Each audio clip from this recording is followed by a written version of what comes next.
नमस्कार, आप देख रहे हैं अलवर न्यूज। मैं गरिमा सिंह नरूका। नजर डालते हैं आज की सुर्खियों पर।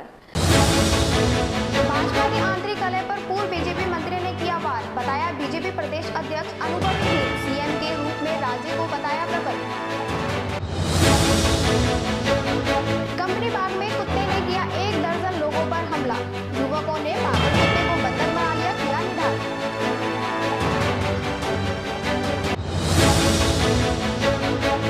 चिकित्सा विभाग की 3000 टीमें मौसमी बीमारी रोकथाम को लेकर विफल। महामारी रोकथाम से जुड़े 2 चिकित्सा प्रमुख पर आज दिखाई। कृषि बिल को लेकर जिला कलेक्टर पर किसान संघ का प्रदर्शन। भारतीय किसान संघ ने केंद्र सरकार के 3 कृषि कानून बिल बताया गलत। और अब खबरें विस्तार से। बरसात की शुरुआत के साथ ही अलवर शहर में डेंगू, मलेरिया, चिकनगुनिया का प्रकोप तेजी से बढ़ने लगा है, जिसे देखते हुए जिले भर सहित अलवर शहर में फॉगिंग की विशेष आवश्यकता दिखाई देने लगी है। वहीं अब तक मिले वायरल से ग्रसित मरीजों की संख्या व डेंगू के चलते हुई मौतों को देखते हुए जल्द से जल्द इन हालातों पर लगाम लगाए जाने की आवश्यकता है, जिसे देखते हुए संबंधित विभाग इस तरह के हालातों पर लगाम लगाने के लिए तकरीबन 3000 टीमों की मदद से जिले भर में राज्य सरकार के हर रविवार डेंगू, मलेरिया, चिकनगुनिया पर अभियान के तहत रोक लगाने के प्रयासों के दावे तो कर रहा है, लेकिन वहीं दूसरी तरफ डेंगू, मलेरिया व चिकनगुनिया जैसी वेक्टर बॉर्न डिजीज रोकथाम के लिए जिले के सबसे बड़े जिला चिकित्सा एवं जिला स्वास्थ्य कार्यालय में आज तक सबसे महत्वपूर्ण 2 पदों पर वेक्टर बॉर्न डिजीज कंसल्टेंट व एपिडेमियोलॉजिस्ट पर कोई चिकित्सक है ही नहीं, जिनका कार्य ही जिले में डेंगू, मलेरिया व चिकनगुनिया जैसी महामारी से जुड़ी बीमारियों पर नियंत्रण व बीमारी उत्पत्ति रोकथाम होती है। ऐसे में जिले की व्यवस्था इन रोगों के रोकथाम को लेकर किस स्तर पर कार्य कर रही होगी, यह बात अलवर की जनता व जिम्मेदार सरकार बखूबी समझ सकती है। वहीं दूसरी तरफ इन बीमारियों के वास्तविक आंकड़ों व डेंगू, मलेरिया से होने वाली मौतों को लेकर निजी अस्पतालों का सरकारी विभाग को समय रहते अपडेट न किया जाना भी डेंगू, मलेरिया व चिकनगुनिया के वास्तविक स्थिति का सरकारी तंत्र तक न पहुंच पाना भी सरकार व सरकारी सिस्टम के लिए बड़ी परेशानियों की वजह बन रही है।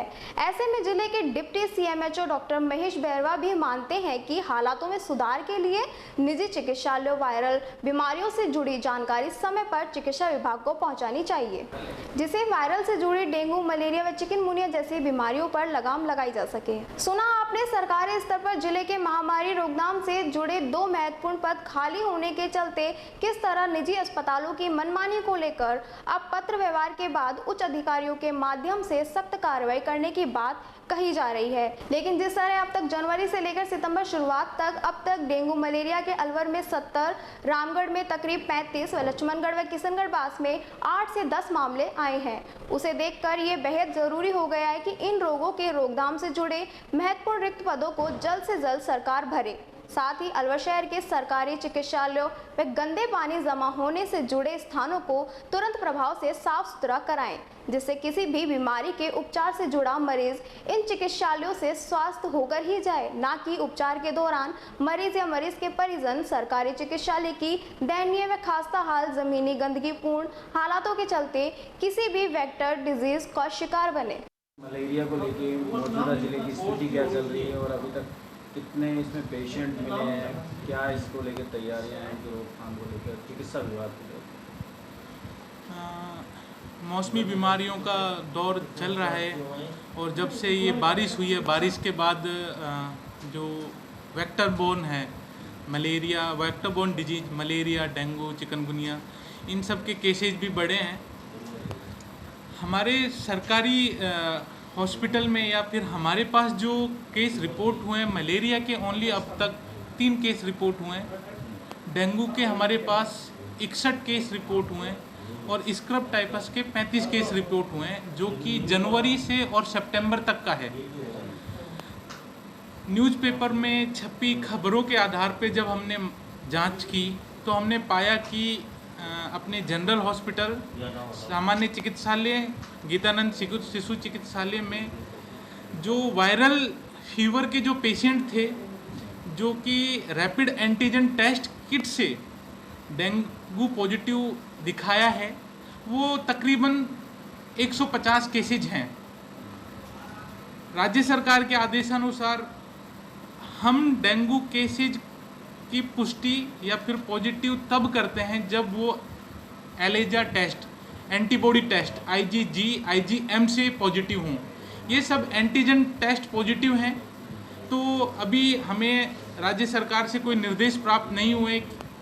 एक्चुअली वही हमें बताते हैं कि आपके ज़िले में कितने पॉजिटिव हैं और कितने नहीं हैं। हमारे यहाँ पे जो पॉजिटिविटी होती है वो हम स्टेट को देते हैं। बहरहाल ये 150 केसों की मैंने लिस्ट लेके मैंने मालूम किया ये केसेज कहाँ कहाँ हैं। तो उसमें पता चला कि 70 के लगभग जो केसेज हैं वो अलवर शहर में हैं, 30-35 केसेज जो हैं रामगढ़ में हैं, 8-10 केसेज लक्ष्मणगढ़, 8-10 केस ही रामगढ़ में और 8-10 केस ही किशनगढ़ बास में। जैसे ही हमें इन केसों का पता चला तुरंत ही हमने मालाखेड़ा, रामगढ़, लक्ष्मणगढ़, तिजारा, थानागाजी यहाँ पे हमने फॉगिंग करवा दी है। और मच्छर पनपे ही नहीं, उसके लिए ऑलरेडी हमारी ज़िले में 3000 से ज़्यादा टीमें कार्य कर रही हैं, जो प्रतिदिन हाउस टू हाउस सर्वे करती हैं। जहाँ पे पानी भरा हुआ है वहाँ पे MLO डालती हैं, टेमीफोस डालती हैं, और पानी घर में यदि कहीं भरा हुआ है तो वो पानी को खाली करवाते हैं।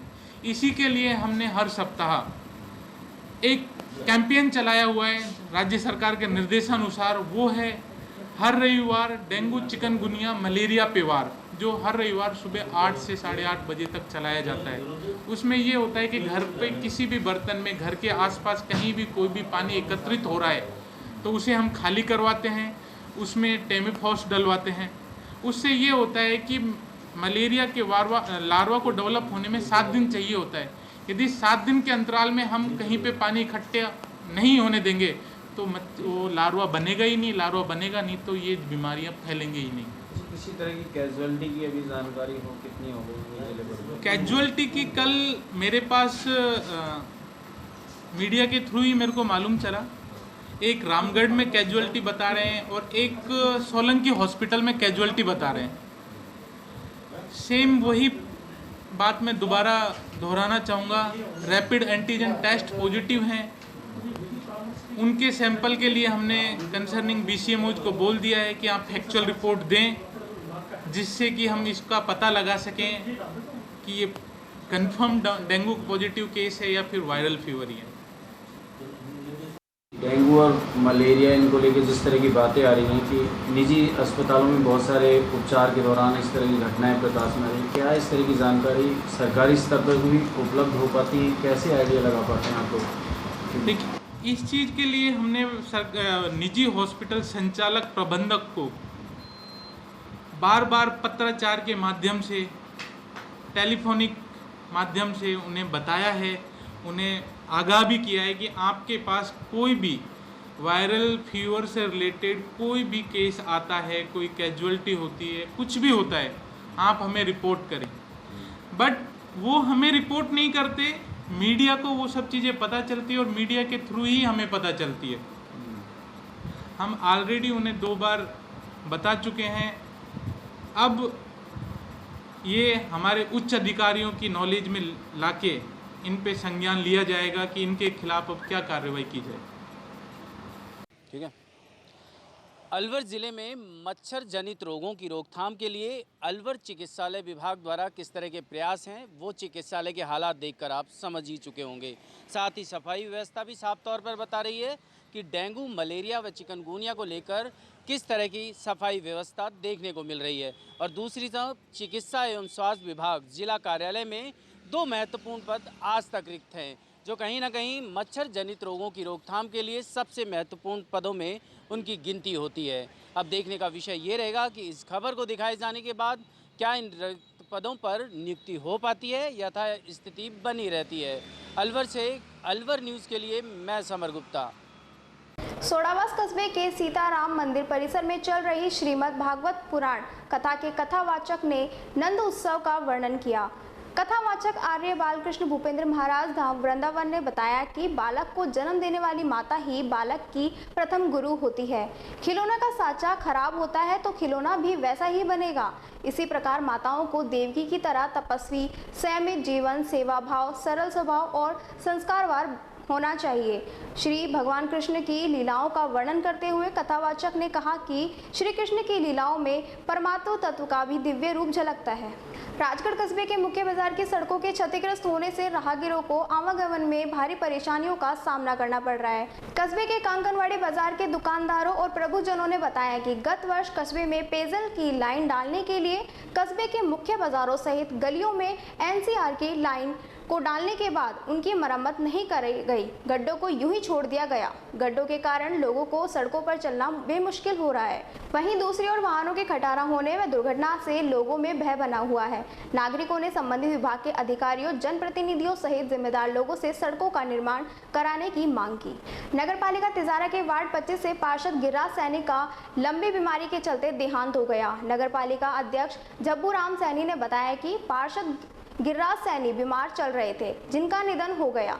चेयरमैन ने बताया कि पार्षद की मृत्यु होने से शोक में नगरपालिका तिजारा में काम आज बंद किया है, जिसकी सूचना डीएलवी जयपुर भेज दी गई है।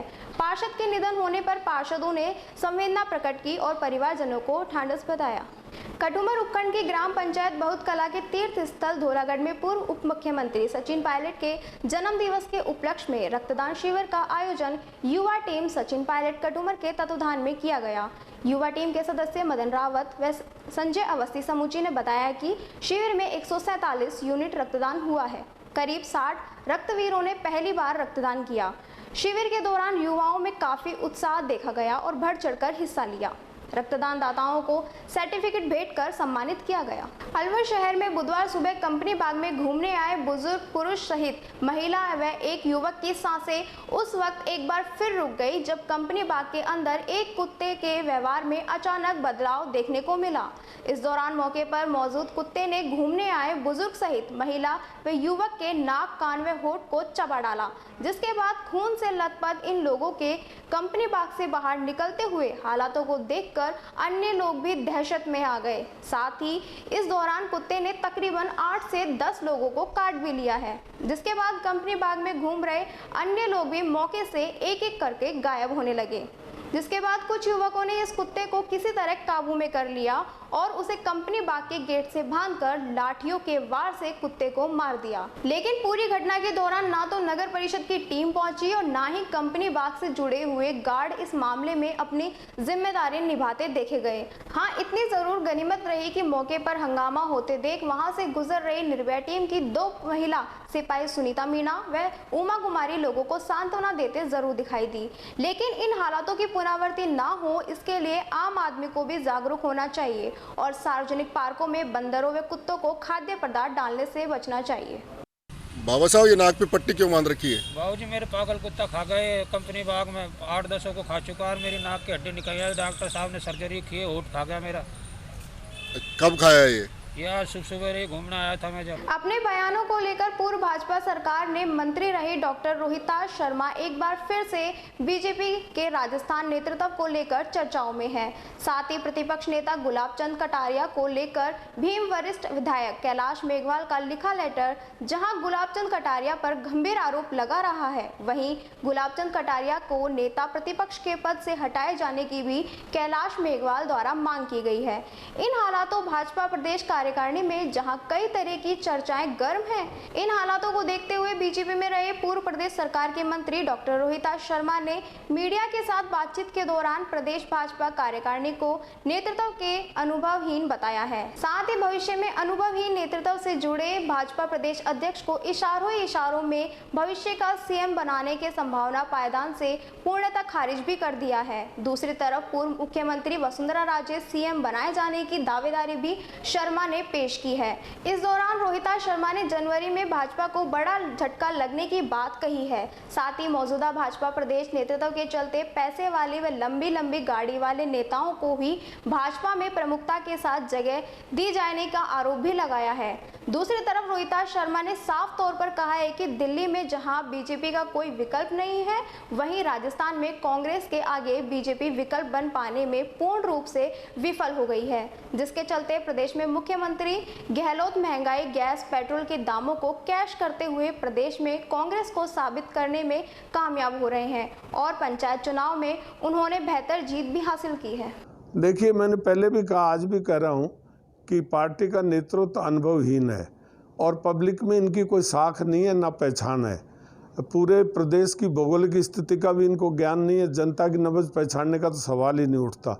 ये खुद जो प्रदेश नेतृत्व बड़ी मुश्किल से अब की बार एक बार विधायक बने हैं और ये बनते ही सपना सोच रहे हैं कि मैं मुख्यमंत्री बनूं, ये मुमकिन नहीं है। आपने देखा कि कांग्रेस राज की विफलताएं जनता त्राहिमाम कर रही है, लेकिन उसके बावजूद भी कांग्रेस जीत रही है। इससे साफ जाहिर होता है कि बीजेपी के लोग अपने अपने कैंडिडेट, जो सही कैंडिडेट उतारने में असफल रहे हैं और कई तरह की बातें चली हैं कि जो पैसे वाले लोग थे उनको टिकट दिए गए हैं, जो सही कार्यकर्ता थे उनको टिकट नहीं मिला। तो कार्यकर्ताओं में रोष था, कार्यकर्ता भाग दौड़ कर काम कर रहे थे, लेकिन जैसे पैसे वालों को टिकट मिला, कार्यकर्ताओं ने उनका साथ नहीं दिया। परिणाम स्वरूप कांग्रेस जीत गई। और कांग्रेस हमारी सेंट्रल गवर्नमेंट की जो नीतियां हैं और ख़ास तौर से महंगाई, पेट्रोल डीजल के दाम और इनको कैश करने में अशोक गहलोत कामयाब हो गए, जनता की आवाज़ बनकर निकले। और जो कांग्रेस सरकार की जो खामियां थी प्रदेश में, तो हमारा प्रदेश नेतृत्व जो है उन खामियों को पब्लिक की आवाज़ बनने में असफल रहे, जिसके परिणाम स्वरूप ये सब यहाँ पर नतीजा आया। मैंने पहले भी कह दिया था, मैंने पहले भी ये कहा था कि दिल्ली में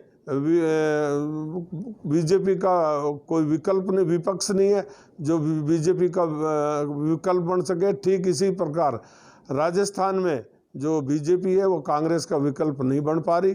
अब लंबे समय बाद वसुंधरा जी भी लगातार बयान आने लगे हैं, सक्रिय दोबारा से फिर से नजर आने लगी हैं। आपने यात्रा निकालने की बात की, आपने यात्रा निकालना कुछ शुरू भी किया। क्या लगता है अब आगे क्या रणनीति रहेगी आपकी? देखिए, अभी बात यह है कि हम साथियों से बात कर रहे हैं। अभी वर्षा ऋतु का माहौल है, बरसात चल रही है और अभी 10, 15, 20 दिन और हम इंतजार करेंगे। वर्षा ऋतु के बाद साथी लोग बैठ के तय करेंगे और हम एक वातावरण बनाएंगे कि सर्वसम्मति से या बहुमत का व्यक्ति भारतीय जनता पार्टी का लीडर बने और खलक आवाज़, अलग आवाज़ बने। हम इस तरह का हम प्रयास करेंगे। लोग चाहते हैं कि अनुभवहीन व्यक्ति राजस्थान का अगला मुख्यमंत्री नहीं बने और वसुंधरा राजे राजस्थान की मुख्यमंत्री बने। हम ये जनता के मुंह से ही ये बात उगलवाना चाहते हैं और जनता जो बोलेगी, हम समझते हैं कि बीजेपी हाईकमांड की भी बात समझ में आएगी। कुछ जनवरी में झटका लगेगा, कुछ अभी लग चुका, इनके बहुत भारी झटका लगा है। अभी कई राज्य जो इनके बीजेपी के थे इनके हाथ से निकल गए और इन 5 राज्यों का जाने के बाद फिर इनको ज्ञान होगा, तब वापस जो ज़मीनी नेता हैं उनकी पूछ जब होगी। अभी किसी की पूछ नहीं है, अब तो लंबी लंबी गाड़ी वालों की पूछ है, पैसे वालों की पूछ है, गरीब कार्यकर्ताओं की कोई पूछ नहीं है। युवा सबल योजना के तहत रोजगार विभाग की ओर से दिए जाने वाले बेरोजगारी भत्ते को लेकर राज्य सरकार और शासन सचिव द्वारा बेरोजगारों का भौतिक सत्यापन कराया जा रहा है, जिसमें बड़ी संख्या में ऐसे लोग भत्ते का लाभ उठा रहे हैं जो या तो पात्र ही नहीं है या फिर गलत तरीके से बेरोजगारी भत्ता प्राप्त कर रहे हैं। जिला रोजगार अधिकारी श्यामलाल सोठेलिया ने बताया कि युवा सबल योजना के तहत 1 फरवरी 2019 से योजना लागू की गई थी, जिसके तहत अलवर जिले में 45,000 आवेदन प्राप्त हुए थे, जिनमें 44,000 आवेदन वेरीफाई होने के बाद 30,000 का भुगतान किया जाना है। इसी बीच राज्य सरकार की ओर से नियमों में परिवर्तन किया गया है, जिनके आधार पर जल्द भुगतान कर दिया जाएगा। वहीं जुलाई माह में 14,120 युवाओं को 4 करोड़ 18 लाख का भुगतान किया गया है। वहीं साठोलिया ने बताया कि राज्य सरकार द्वारा ऐसे लोगों का भौतिक सत्यापन कराया जा रहा है जो अपात्र होने के बावजूद भत्ता ले रहे हैं। ऐसे में अलवर जिले में 294 युवाओं का सत्यापन कराया गया है, जिसमें 20 अभ्यर्थी संदिग्ध पाए गए हैं जिनकी जांच की जा रही है। जिला रोजगार अधिकारी ने युवाओं से अपील की है कि जो भी व्यक्ति गलत तरीके से भत्ता ले रहे हैं वे रोजगार कार्यालय में समय रहते इसकी सूचना दें, अन्यथा कानूनी कार्रवाई हो सकती है।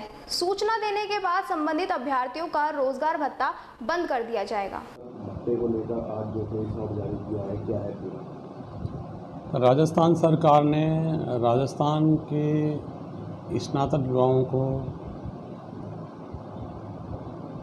उनको आत्मनिर्भर बनाने के लिए उनकी शिक्षा और उनके सामाजिक जीवन को बेहतर करने के लिए मुख्यमंत्री युवा संबल योजना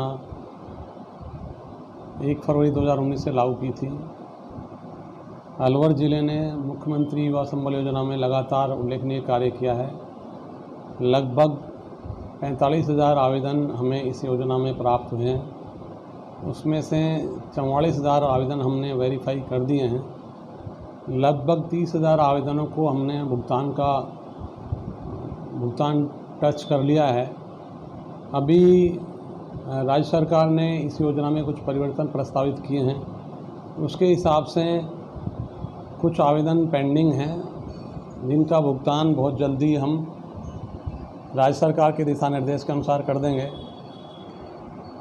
अभी हमने कल जुलाई माह के करीब 14,120 युवाओं को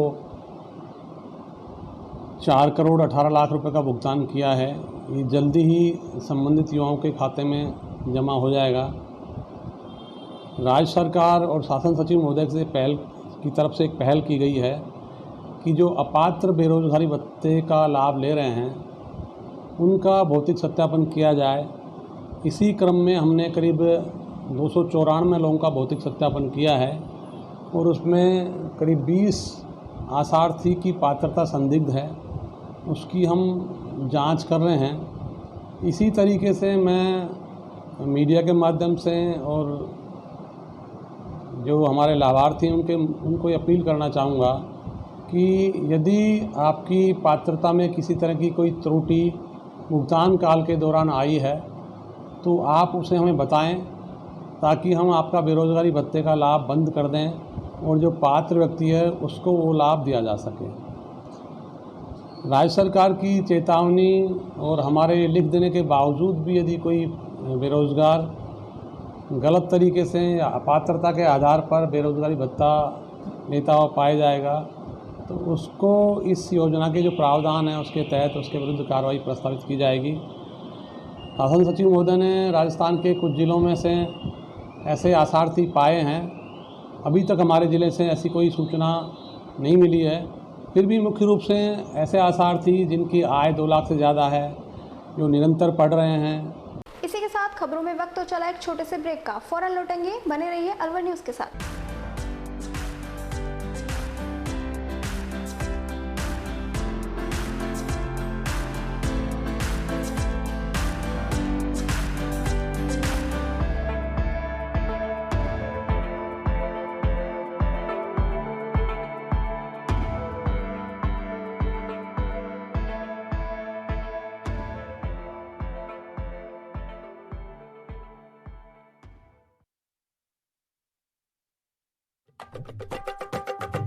आपके शहर में छाई खुशियां हैं अपार, सखी दूध भंडार आया आपके द्वार।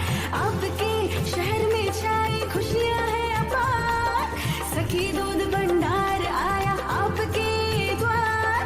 आया आया देखो ताजा दूध आया, गुणकारी और गाय भैंस का दूध आया। भाइयों और बहनों आपके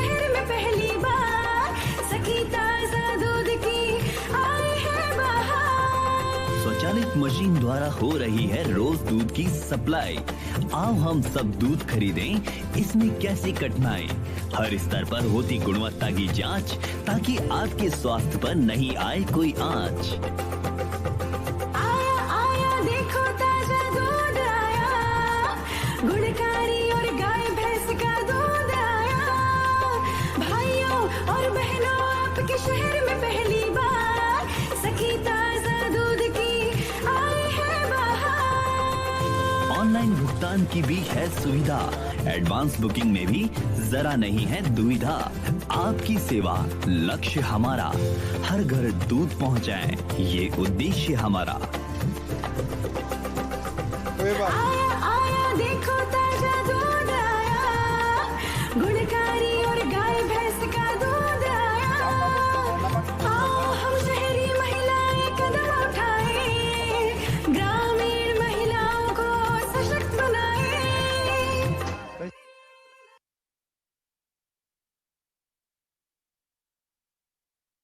ब्रेक के बाद आप सभी का एक बार फिर से स्वागत है। बढ़ते हैं अगली खबर की ओर। टपुकड़ा क्रस्ट सिटी सोसाइटी के सामने तेज रफ्तार डंपर चालक ने लापरवाही से स्विफ्ट डिजायर कार को पीछे से टक्कर मार दी। टक्कर इतनी तेज थी कि कार ड्राइवर को पार कर दूसरे चौर पर पहुंच गई। गिनीमत यह है कि कोई दूसरी गाड़ी कार से नहीं टकराई। दुर्घटना में कार चालक रसई पुत्र नवाज खान निवासी नागनहेड़ी गंभीर रूप से घायल हो गया।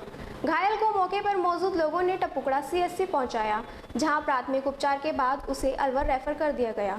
डंपर चालक मौके से डंपर सहित फरार हो गया। टपुकड़ा थाना पुलिस मामले की जांच कर रही है। प्रदेश के पूर्व उप मुख्यमंत्री सचिन पायलट के जन्मदिन पर पौधारोपण कार्यक्रम ग्राम हिंगवाइड़ा, असलमपुर, मजार, पीपली, शंकरपुर, जलालपुर में किया गया। इस दौरान विधानसभा अध्यक्ष यूथ भवन खटाना दिनेश मेहरा, राजकीय महाविद्यालय पूर्व प्रत्याशी NSUI छात्र संघ अध्यक्ष तिजारा व महासचिव block youth Congress committee Tijara Lalit Kumar Sharma, Ramesh Yadav, Sandeep Yadav सहित अन्य मौजूद रहे। अलवर मालाखेड़ा स्थित धोला पलास सेंटर पर बीएड का पेपर देने जा रही महिला को कार सवार महिला ने टक्कर मार दी, जिससे उसके सर में गंभीर चोट लगी है। उसका इलाज प्राइवेट अस्पताल में जारी है। गौरतलब है कि महिला नेहा मेहरा पत्नी मनीष जाटव निवासी दिल्ली दरवाजे की रहने वाली है। नेहा दिल्ली में अपनी नानी के घर आई हुई थी। वह दिल्ली से आज अलवर पेपर देने के लिए आई थी और वह बस से टेलको चौराहे पर उतर गई, जहां उसको उसका पति मनीष बाइक लेकर टेलको चौराहे से बैठाकर दिल्ली दरवाजा लेकर आ रहा था। तभी जेल चौराहे के समीप कार सवार महिला ने बाइक को टक्कर मार दी और नेहा बाइक से सर के बल जमीन पर गिरी, जहां उसके सर में गंभीर चोट लगी है, जिसका इलाज प्राइवेट अस्पताल में चल रहा है। महिला के पति मनीष यादव ने बताया कि नेहा बीएड का पेपर मालाखेड़ा स्थित धोला पलास सेंटर पर आया था, जहां नेहा पेपर देने के लिए जाने वाली थी।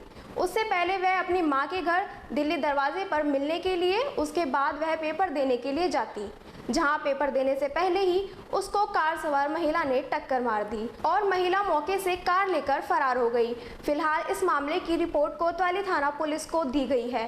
पुलिस मामले की जांच कर रही है। जेल सर्किल से आ रहा था, जैसे कि मैं क्रॉसिंग कर रहा था हीरा स्कूल साइड, तो इधर से बहरोड साइड से शिवाजी पार्क से कार आ रही थी, लेडीज चला रही थी। लेडीज क्या पीछे की जो साइलेंस नहीं है उसमें टक्कर मारी और बस जो मेरे साथ थी मेरी वाइफ वो गिर गई। क्या नाम है आपकी बाइक का? नया मेरा। कहाँ जा रहे थे आप लोग? और घर जा रहे थे हम, आज का पेपर था बीएड का, तो मालाखेड़ा सेंटर आया था। पहले घर होकर फिर दिल्ली से आई थी अभी, तो टेलको सर्किल पर उतर गई थी। तो उधर टेलको सर्किल से मैं शालीमार अपने शालीमार पास से रहता हूँ, तो टॉवर तिवारा के पास, तो उधर से मैं आ रहा था, मैं उसको बैठा के ले आया, तो फिर मैं घर जा रहा था अपने। तो फिर वो कौन सी जगह हुआ था एक्सीडेंट? Jail circle. तो कहाँ लगी है उनकी? माथे में लगी है, जैसे कि टक्कर मारी थी ना, वो रोड पर गिर गई थी, जो माथे में लगी थी। तो आप किस में थे? बाइक पर था मैं। दोनों जने? दोनों। तो कहाँ पे सेंटर कहाँ है परीक्षा? मालाखेड़ा। तो जा रहे थे? वहाँ जा रहे थे, पहले तो घर जा रहे थे, उसके बाद मालाखेड़ा जाते हैं। फिर कहाँ भर्ती कराया आपने हॉस्पिटल में? हरीश में किया था पहले, और हरीश वालों ने कुछ किया ही नहीं, तो फिर इसलिए खून रुक नहीं रहा था, फिर उधर से रेफर करने के लिए इधर आए थे। तो पुलिस को रिपोर्ट दर्ज कराई है? अभी कुछ नहीं कराई, पहले इनको थोड़ा सा ट्रीटमेंट इलाज करा दें, उसके बाद करेंगे। राजीव गांधी सामान्य अस्पताल में 25 अगस्त से लेकर 8 सितंबर तक राष्ट्रीय नेत्रदान पखवाड़े का आयोजन किया गया। इस राष्ट्रीय नेत्रदान पखवाड़े का समापन बुधवार को IMA हॉल में किया गया। राष्ट्रीय नेत्रदान पखवाड़ा समापन कार्यक्रम के मुख्य अतिथि जिला कलेक्टर नन्नूमल पहाड़िया थे। राष्ट्रीय नेत्रदान पखवाड़ा समापन कार्यक्रम के दौरान डिप्टी CMHO महेश बैरवा, परिवार कल्याण के अधिकारी K Meena, hospital PMO Sunil Chauhan, hospital के उप नियंत्रक विजय सिंह चौधरी सहित नर्सिंग स्टाफ मौजूद रहा। हॉस्पिटल PMO सुनील चौहान ने बताया कि सामान्य अस्पताल में राष्ट्रीय नेत्रदान पखवाड़े का आयोजन 25 अगस्त से लेकर 9 सितंबर तक किया गया है। इस पखवाड़े के तहत नेत्रदान करने को लेकर लोगों को जागरूक किया गया है और एक जन जागरण अभियान भी चलाया गया। नेत्रदान पखवाड़े के तहत लोगों को बताया गया कि मरणों उपरांत नेत्रदान को लेकर 4 घंटे के अंदर नेत्र का दान कर सकते हैं। नेत्रदान करने से 4 लोगों की जिंदगी में रोशनी आ सकती है। नेत्रदान पखवाड़े के तहत विभिन्न प्रकार की प्रतियोगिताएं आयोजित की गई और उन प्रतियोगिताओं में प्रथम व द्वितीय व तृतीय स्थान आने वाले छात्र व छात्राओं को जिला कलेक्टर नन्नूमल पहाड़िया ने प्रशस्ति पत्र व मेमोंटी देकर सम्मानित किया। PMO सुनील चौहान ने बताया कि जयपुर के SMS अस्पताल के बाद दूसरे नंबर पर राजीव गांधी सामान्य अस्पताल में आंखों के ऑपरेशन को लेकर अव्वल स्थान प्राप्त किया है। प्रतिवर्ष की भांति इस वर्ष भी नेत्रदान पखवाड़ा मनाया जा रहा था, तो इसमें 25 अगस्त से लेकर 8 सितंबर तक नेत्रदान पखवाड़ा मनाया जाता है, जिसमें जन जागरण किया जाता है, नेत्रदान के प्रति लोगों को जागृत किया जाता है और किस किस बीमारियों की वजह से आदमी नेत्रहीन हो सकता है या माना जाता है, इसके बारे में बताया जाता है। जैसे कि किसी को नज़र कमज़ोर है तो चश्मा लगने से ठीक हो सकता है, काला पानी है तो काला पानी की दवाइयाँ दी जाए, ऑपरेशंस किया जाए, मोतियाबिंद है उसका ऑपरेशंस किया जाता है, या किसी के फूला पड़ा हुआ है जिसको कॉर्नियल ओपेसिटी कहते हैं तो उसका भी ऑपरेशन हो सकता है। तो इसके बारे में लोगों में जन जागृति पैदा की जाती है। मरने के बाद आंखें खराब हो जाती हैं, शरीर खराब हो जाता है और मरणोपरांत उसके 4 घंटे के अंदर यदि नेत्र लिए जाते हैं तो 2 नेत्रों से 4 व्यक्तियों को रोशनी मिल सकती है। तो इसी के बारे में लोगों को जागृत किया जा रहा है, सचेत किया जा रहा है। भारत की एक बहुत बड़ी जनसंख्या जो कि नेत्रहीनता का शिकार है, तो उसको किया गया है और कलेक्टर साहब आए हैं, किन लोगों को सम्मानित किया गया है? हाँ, इसमें जो विभिन्न प्रतियोगिताएं कराई गई थी उन प्रतियोगिताओं में प्रथम, द्वितीय और तृतीय आने वाले विद्यार्थियों को, स्टूडेंट्स को सम्मानित किया गया है। कलेक्टर साहब भी आए थे, किन को क्या कहा उन्होंने इसी बारे में बताया है कि ये एक अच्छा कार्यक्रम है, इसका आयोजन सफल रहा है और राजस्थान में अलवर SMS के बाद दूसरा नंबर पे है जिसमें सबसे ज़्यादा ऑपरेशंस किए गए हैं। राजस्थान स्वास्थ्य सहायक एसोसिएशन ने बुधवार को अलवर जिले की CHC भर्ती प्रक्रिया में रिक्त पदों की अंतिम सूची जारी करने को लेकर IMA हॉल में होने वाले राष्ट्रीय नेत्रदान पखवाड़े के समापन कार्यक्रम के दौरान आए जिला कलेक्टर की गाड़ी के आगे बैठकर विरोध प्रदर्शन किया। इस मामले की सूचना मिलने पर जिला कलेक्टर गाड़ी के आगे बैठे अभ्यर्थियों से आकर मिले और उनकी मांग को लेकर ज्ञापन लिया। राजस्थान स्वास्थ्य सहायक एसोसिएशन जिला अध्यक्ष अभिषेक शर्मा ने बताया कि अलवर जिले की CHS भर्ती प्रक्रिया में रिक्त पदों की अंतिम सूची जारी करने को लेकर जिला कलेक्टर को ज्ञापन सौंपा गया। ज्ञापन में बताया कि अलवर जिले की CHA भर्ती प्रक्रिया में रिक्त पदों का सत्यापन 50 दिवस पूर्ण हो चुका है, लेकिन आज तक भी अंतिम चयन सूची विभाग द्वारा जारी नहीं की गई, जिससे अभ्यर्थियों में असमंजस की स्थिति बनी हुई है, जिसको लेकर जिला कलेक्टर को ज्ञापन सौंपकर अंतिम चयन सूची जल्द से जल्द जारी करवाने को लेकर मांग की गई। इस मामले में जिला कलेक्टर नन्नूमल पहाड़िया ने कहा कि 4 से 5 दिनों में उनकी मांगों की पूर्ति कर दी जाएगी। राजस्थान स्वास्थ्य सहायक एसोसिएशन के द्वारा CHA अलवर भर्ती के शेष रहे पदों के अंतिम सूची जारी कराने को लेकर कलेक्टर साहब को ज्ञापन सौंपा गया। ये इनके वेरिफिकेशन हुए 15 जुलाई को, आज 50 दिन पूरे हो गए हैं और आज दिनांक तक इनकी अंतिम सूची जारी नहीं है। बेरोजगार साथियों की यह मांग है कि सूची अंतिम सूची जल्द से जल्द जारी करें। कलेक्टर साहब ने 3 दिन की मोहलत दी है। 3 दिन में आश्वासन के बाद अंतिम सूची जारी करने का पूर्ण आश्वासन दिया है। लगभग कितने दिन हो गए आप लोगों को इस प्रयास में? कितने दिन से आप? 15 जुलाई को वेरिफिकेशन हुआ था। उसके बाद कल दिनांक तक 50 दिन पूरे हो चुके हैं और आज दिनांक तक 50 दिन के बाद भी अंतिम सूची जारी नहीं की गई। अच्छा, इन 50 दिनों में आपने कभी कहीं इस मामले को लेकर CMHO साहब को सूचित कर दिया गया है, डिप्टी CMHO साहब को कर दिया गया, ADM सिटी साहब को कर दिया गया है, पर कोई कार्रवाई अभी तक नहीं हुई। अब आपको लगता है कि जो आगामी तारीखें दी हैं उन पर कुछ हल भी निकलेगा? देखो, हम पूर्ण करते हैं। कलेक्टर साहब ने आज वर्बली बोला है, तो हम इसका 5 दिन का इंतजार करते हैं। उसके बाद धरना प्रदर्शन जैसे हमको धरना प्रदर्शन अनशन जैसे रास्तों का सहारा लेना पड़ेगा। इसी के साथ खबरों में वक्त तो चला एक छोटे से ब्रेक का, फौरन लौटेंगे। बने रहिए अलवर न्यूज़ के साथ।